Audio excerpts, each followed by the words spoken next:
মৰমৰ ষ্টুডেণ্টছ আজি আমি পঢ়িম ক্লাছ 10 মেথ চেপ্টাৰ নাম্বাৰ 15 সম্ভাৱিতা প্ৰবাবিলিটি।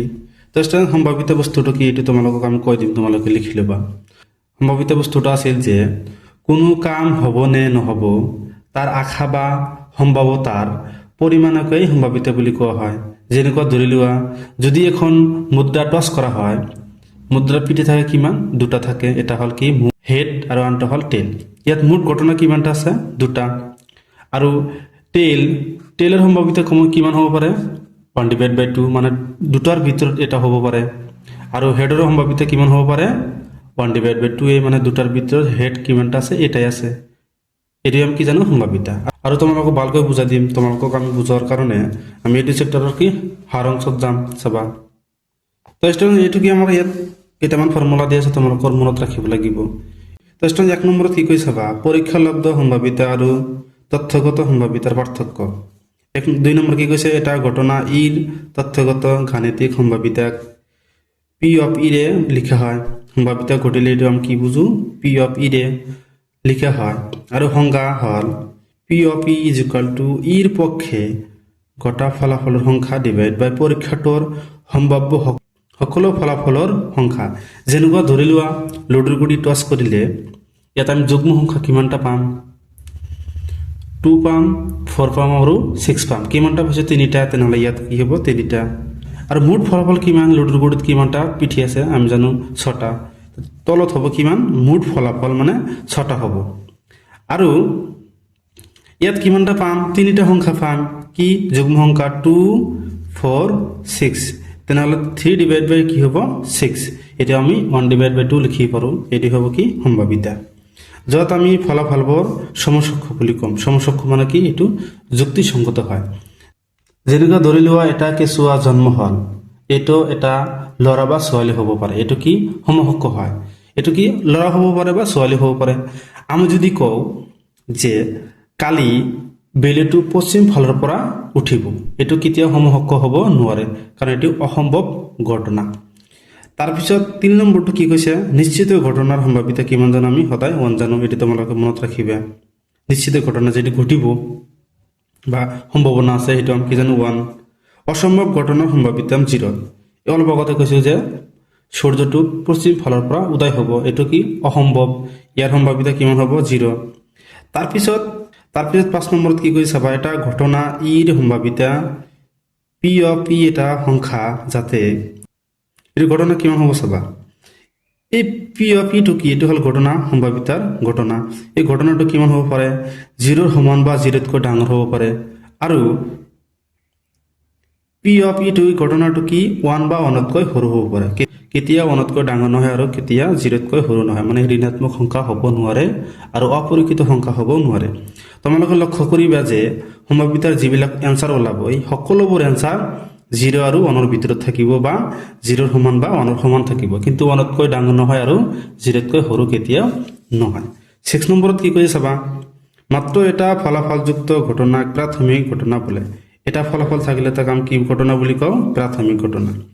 এটা পৰীক্ষাৰ সকলো প্ৰাথমিক ঘটনাৰ সম্ভাৱিতাৰ সমষ্টি কিমান জানো? আমি 1 জানো। 7 নম্বৰত কি কৈছে? যিকোনো এটা ঘটনা ইৰ বাবে P of E plus P of E dash is equal to 1। এই পি অফ ই মানে কি? এইটো সম্ভাৱিত হয়। আৰু ই ডেছ মানে কি? এইটো সম্ভাৱিত নহয়। এইটো ঘটনা অসম্ভৱ ঘটনা। এইটো যোগ কৰিলে কিমান হ'ব? ঘটনা ঘটা আৰু নঘটা এই দুটা যোগ কৰিলাম কিমান জানো? 1। য'ত ই ডেছ হ'ল ই নহয়, ই আৰু ই ডেছক পূৰক ঘটনা বোলে, পূৰক ঘটনা বুলি কোৱা হয়। ই ডেছ মানে কিমান জানো? নঘটা ঘটনাক আমি কিহেৰে বুজিম? ই ডেছেৰে বুজিম। আৰু যিটো ঘটনা ঘটিব এইটো আমি কি? ইৰে বুজিম। তো চাবা ষ্টুডেণ্টছ এতিয়া আমি তোমালোকক অনুসৰণিৰ অংকবিলাক কৰি দিম। তো ষ্টুডেণ্টছ এতিয়া আমি অনুসৰণি 15.1ৰ প্ৰথমতে 1 নম্বৰ কুৱেশ্যনটো চাম। একেবাৰে সহজ অংকবিলাক। কি কৈছে চাবা তলৰ উক্তিবোৰ সম্পূৰ্ণ কৰা। ঘটনা ইৰ সম্ভাৱিতা প্লাছ ঘটনা ই নোহোৱাৰ সম্ভাৱিতা যিকোনো কিমান জানো? আমি 1। তো ষ্টুডেণ্টছ তোমালোকক অলপ আগতে আমি কৈছোঁ সাৰাংশত। 7 নম্বৰত চাবা ঘটনা ঘটা আৰু নঘটাৰ এই দুটা যোগ কৰিলাম কিমান জানো? 1 জানো আমি 1। 2 নম্বৰত কি কৈছে চাবা কেতিয়াও নঘটা ঘটনাৰ সম্ভাৱিতা হ'ল কিমান হ'ব? কেতিয়াও ঘটা নাই, অনিশ্চিত ঘটনা, তাৰমানে এইটো কিমান হ'ব? 0। এনেকুৱা ঘটনা কাম কি বুলি ঘটনা কওঁ অসম্ভৱ ঘটনা তোমালোকে লিখি দিবা অসম্ভৱ ঘটনা লিখি দিবা তাৰপিছত 3 নম্বৰ কি কৈছে চাবা নিশ্চিতভাৱে ঘটা ঘটনাৰ সম্ভাৱিতা হল কিমান অলপ আগতে তোমালোকক কৈছো যে এইটো ঘটনা নিশ্চিতভাৱে ঘটিব সেইটো আমি কিমান জানো 1 জানো এনেকুৱা ঘটনা কাম কি বুলি কওঁ নিশ্চিত ঘটনা লিখি দিবা নিশ্চিত ঘটনা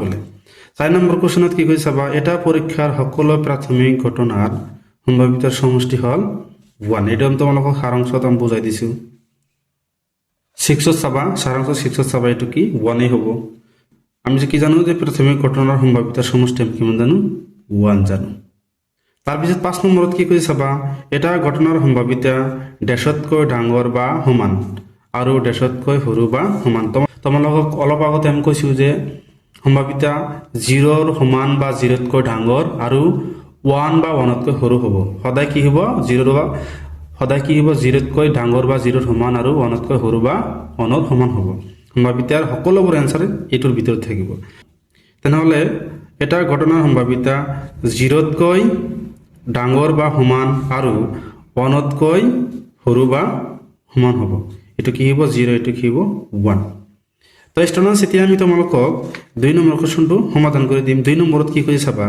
তলৰ কোনবোৰ পৰীক্ষাৰ ফলাফল সমসক্ষ ব্যাখ্যা কৰা সমসক্ষ হ'ব সমসক্ষ মানে কি আমি তোমালোকক বুজাই দি আছো সমসক্ষ মানে কি আশা কৰিম কি যে ফলাফল আমি পাম কিন্তু যিকোনো এটা উদাহৰণ ধৰি লোৱা যে আমি সাইকেল লৈ চন্দ্ৰত যাম এটো কেতিয়া কি সমসক্ষ হ'ব নোৱাৰে এটো কি অসম্ভৱ ঘটনা কিন্তু আমি কি ৰকেট লৈ চন্দ্ৰত যাম এটো কি সমসক্ষ হ'ব পাৰে বা সূৰ্য কি পশ্চিম ফালৰ পৰা উদয় হয় এটো কেতিয়া সমসক্ষ হ'ব নোৱাৰে কিন্তু কালি পূবৰ পৰা সূৰ্য উদয় হ'ব এটো কি সমসক্ষ পাৰে তো আমি 1 নম্বৰ কোৱেশ্যন চাম এজন ড্ৰাইভাৰে এখন গাড়ী ষ্টাৰ্ট দিবলৈ যত্ন কৰিলে গাড়ীখন ষ্টাৰ্ট হ'বও পাৰে বা নহ'ব পাৰে গাড়ীটো কি বেয়া থাকিব পাৰে বা গাড়ীৰ তেল থাকিব নোৱাৰে যিকোনো অসুবিধা থাকিব পাৰে তেনেহলে এই ঘটনাটোৰ কাম কি সমসক্ষ বুলি ক'ব নোৱাৰো 2 নম্বৰত চাম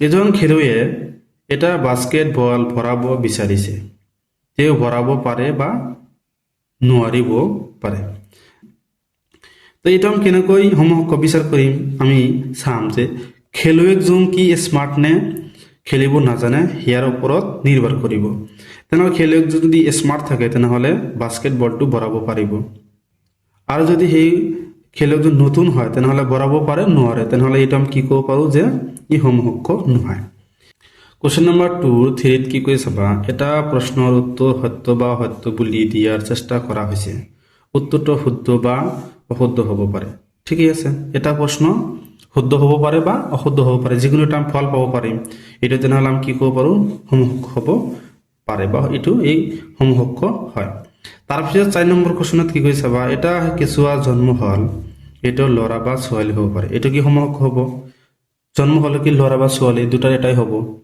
ইয়াৰ বাহিৰতো নহয় তেনেহলে এটা আমি কি ক'ব পাৰো সমসক্ষ হয় 1 নম্বৰ আৰু 2 নম্বৰ সমসক্ষ নহয় 3 নম্বৰ আৰু 4 নম্বৰ সমসক্ষ হয় তো স্টুডেন্টস ইয়ালৈকে কৰিবলগীয়া আছিল স্টুডেন্টস তোমালোকে ভালকৈ বুজি লবা ভিডিও যদি ভাল লাগে চ্যানেলটো সাবস্ক্রাইব করে দিবা আৰু তোমাৰ মতামত জনাবা থ্যাংক ইউ স্টুডেন্টস